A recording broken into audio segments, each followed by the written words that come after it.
Bonjour et bienvenue dans cet épisode d'Actu Territorial pour le mois de décembre 2022.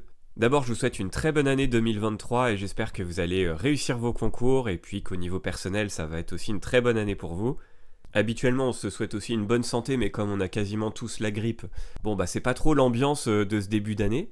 Mais on va faire avec et puis on commence tout de suite avec le premier article que je vous ai sélectionné pour décembre. Et ça reflète bien ce qu'on a vu sur ce mois. C'est les questions face à l'éclairage des communes, face aux dépenses énergétiques globalement. Mais forcément, en cette période de Noël, on avait les éclairages dans les villes qui portaient un peu toute l'attention.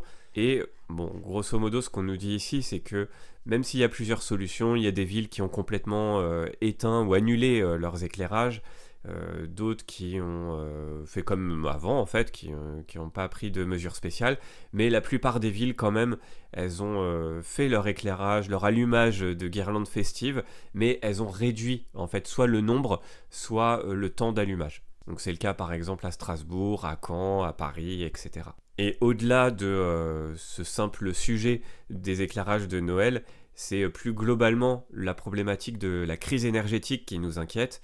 Et on a un édito justement sur la Gazette qui parle de ça. Et clairement, on aura des difficultés pour les communes face à ce plan de délestage qui, on nous dit ici, mêle mesures ubuesques et injonctions contradictoires. Et finalement, ça va être aux maires de se débrouiller quand il y aura ces coupures électriques dans leur commune. Avec bien sûr le souci derrière d'avoir à gérer une certaine pagaille, par exemple pour les transports scolaires. Donc bref, pour l'instant c'est vrai que l'État n'a pas été en mesure d'apporter beaucoup de réponses aux collectivités et ça va être à elles de se débrouiller, grosso modo. Ensuite, des articles sur ce mois de décembre 2022 à propos du budget 2023. Comme tous les ans, ce mois de décembre, il est riche en articles budgétaires sur l'année à venir. Et donc là, on a une commission mixte paritaire qui n'est pas arrivée à son terme. Il n'y a pas eu d'accord entre les deux chambres. Bon, on s'en doutait un petit peu, évidemment.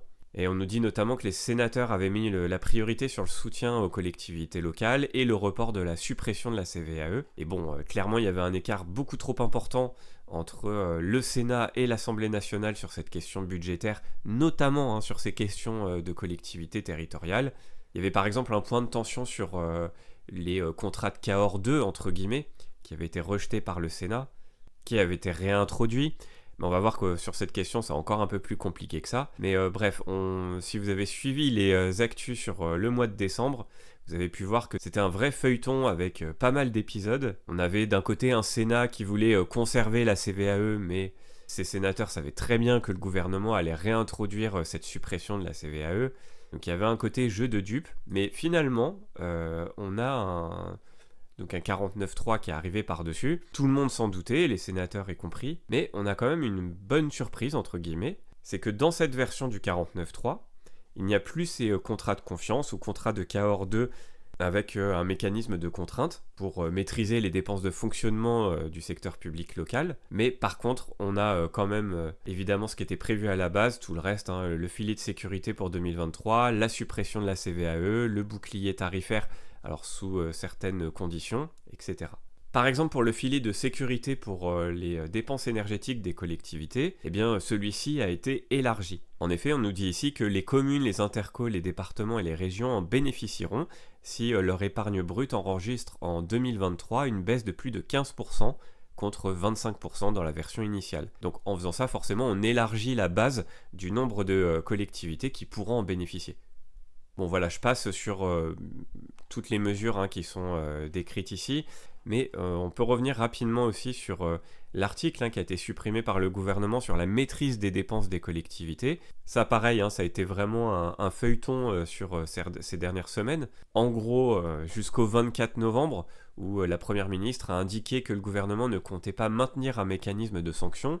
Bon, malgré cette phrase assez claire, on avait quand même des doutes suite à des déclarations d'autres membres du gouvernement, mais on voit bien avec ce 49.3 qu'effectivement, ce mécanisme de sanction a été supprimé du texte, et donc en ça, c'est quand même une avancée pour les collectivités.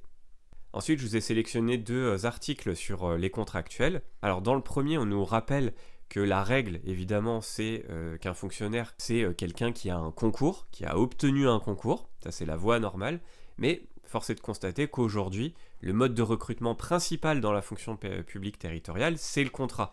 On commence l'article avec un chiffre qui nous dit que, enfin 2 chiffres, on nous dit que seulement 10% des agents en primo-recrutement sont recrutés par concours, alors que 50% entrent dans la fonction publique territoriale par la voie du contrat. Alors, ce qui n'empêche pas que ces 50% ensuite peuvent passer des concours et soit titularisés, mais on voit bien quand même qu'il y a une différence de chiffres énorme sur ces primo-recrutements. Et ça s'explique par l'élargissement des contrats, que une collectivité ne peut pas recruter un contrat comme elle le veut, il y a des règles. C'est par exemple l'accroissement temporaire ou saisonnier d'activité, le remplacement d'un agent, mais c'est aussi avec des lois plus récentes comme la loi de transformation de la fonction publique du 6 août 2019, le recours au contrat de projet, pour mener un projet particulier qui nécessite une expertise spécifique, ce qu'on nous dit ici, et que tout ça cumulé fait que finalement on a de plus en plus de personnes recrutées en contrat, et j'en parlais dans une vidéo il y a un certain temps, justement après 2019 me semble-t-il, qu'à force d'élargissement pour un recours au contrat, on pouvait avoir à terme une remise en cause du statut de la fonction publique. Un autre article sur les contractuels, cette fois sur la Gazette, mais avec un biais un petit peu différent. Là, on parle de la déprécarisation des contractuels, qui n'est pas à la hauteur des annonces. C'est ce que nous dit par exemple Aurélie Perrin, qui est une sociologue qui a étudié cette question. Elle nous dit par exemple que les contractuels continuent de ne pas accéder aux primes, ou alors qu'elles sont inférieures à celles des titulaires. Les régimes d'absence, de retraite, de complémentaire santé ne sont pas les mêmes. Bref, la précarité perdure. Alors c'est vrai qu'on a eu des avancées, mais globalement quand même, on reste sur une précarisation des contractuels dans la fonction publique. Donc d'un côté, ce sont des contrats qu'on utilise de plus en plus, mais avec des conditions de travail qui sont quand même relativement précaires. Donc on voit bien qu'il y a quand même une problématique globale à ce niveau-là. Ensuite, autre sujet, c'est la flambée des prix dans la restauration collective, qui nous pose globalement la question des marchés en cours ou à venir. Donc il y a je vous apprends pas, il y a eu une énorme hausse de prix à tout point, que ce soit sur les matières premières, l'énergie, etc. Et que cette hausse, elle pose notamment question dans les collectivités, avec les contrats qu'ils peuvent passer avec des entreprises pour la restauration collective. Cette hausse, elle peut avoir des conséquences sur les objectifs de 50% de produits durables et de qualité de la loi Egalim. Donc on a une circulaire qui est sortie et qui propose d'aménager les contrats en cours, mais aussi d'adapter les futurs marchés de fourniture de denrées alimentaires et de restauration collective à l'évolution du contexte économique actuel. Donc il y a 2 temps, on le voit. Il y a en gros la question, qu'est-ce qu'on fait des contrats actuels et qui sont compliqués à gérer ? Donc on nous dit qu'une commune peut renoncer aux sanctions contractuelles, mais qu'elle peut aussi procéder à des modifications des spécifications techniques, des conditions d'exécution, des clauses financières, etc., qui sont prévues dans les dispositions de la commande publique. Donc en gros, faire preuve de souplesse, puisque les contrats ont été passés bien avant cette crise et que les éléments du contrat étaient peut-être un peu trop rigides par rapport à la situation actuelle. Et puis, en prévision de futures crises, pour les futurs marchés, il faudrait déjà envisager cette souplesse. Il faudrait insérer dans les marchés des clauses de prix révisables ou des clauses de réexamen afin de compenser les fortes variations des prix des matières premières. Donc ça, c'est un élément important aussi sur lequel on peut vous interroger sur les marchés publics, puisque là, il y a eu quand même des éléments concrets sur ces dernières semaines et pas mal d'affaires entre des entreprises de restauration collective et des collectivités, pas mal de tensions entre ces acteurs. Alors ensuite, un article qui malheureusement depuis n'est plus en libre accès, mais je vais vous en toucher quand même 2 mots parce qu'il est important, c'est sur la retraite. Évidemment, on va beaucoup parler de retraite en ce début d'année, avec la réforme des retraites en cours, et bien sûr, on va s'intéresser avec notre petite lorgnière de la territoriale. Et ici, on nous demande, est-ce que être un agent territorial, c'est un facteur de mortalité précoce ? Alors peut-être que pour certains d'entre vous, c'est une question qui paraît bizarre, notamment si vous êtes dans la filière administrative. Peut-être qu'elle vous paraît beaucoup moins bizarre si vous êtes dans la filière technique, mais en tout cas, il y a une étude qui a été faite par la Caisse des dépôts et qui nous dit assez clairement qu'il y a pas mal de catégories dans la territoriale. C'est pas vrai pour tout le monde, mais il y a pas mal de catégories. Alors catégories au sens large, c'est pas juste A, B, C.